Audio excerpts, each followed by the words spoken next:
Yeah, I kind of feel like Bernard Hopkins when he got out, and he got straight to it. And at this point, I learned a lot. I've seen every style in boxing.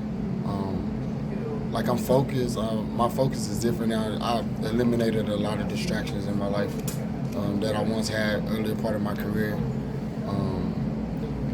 And the wear and tear.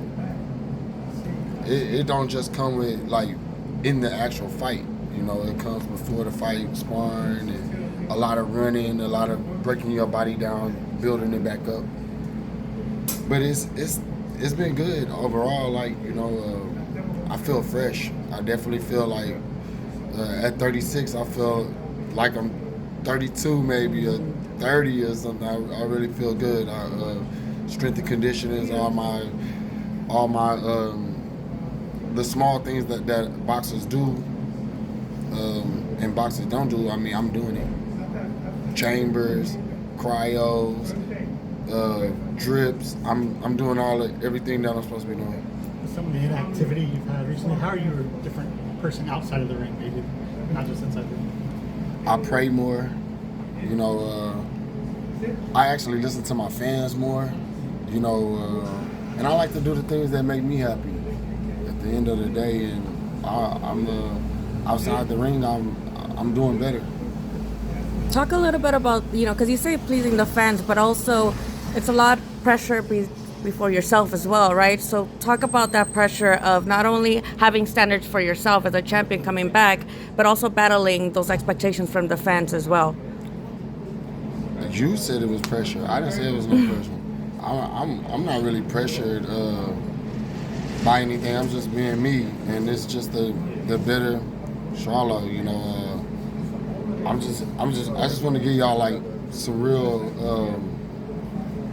real fights, some real bloodline fights where I'm able to be in there with warriors and go through war, and I do it right in front of y'all. So like my fans understand, how I fight, and I pick my shots precisely, and I got enough power to hurt you at the end of the day. And I'm here for the long run.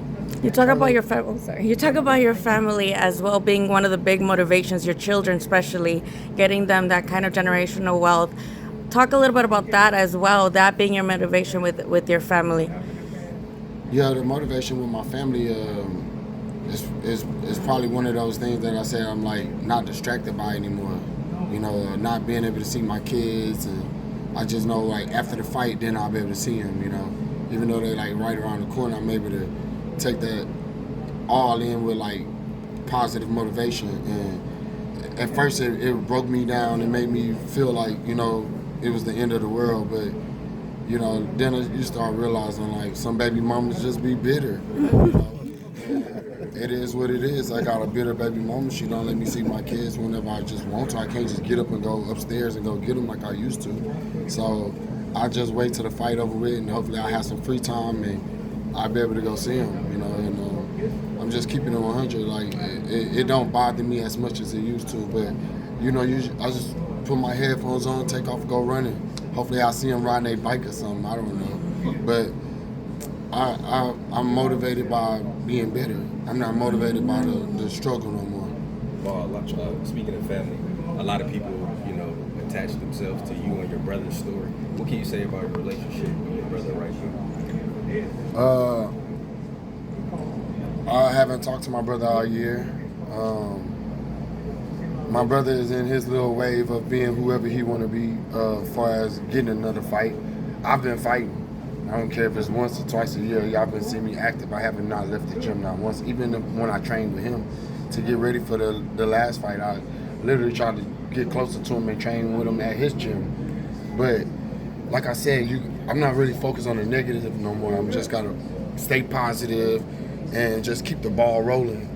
Every time I stop to focus on the negative, it distracts me and it put me in a situation where I gotta like build myself back up. Well, this time I'm not having to do that. My brother does what he do, and I do what I do, and I'm just doing it in a comfortable position.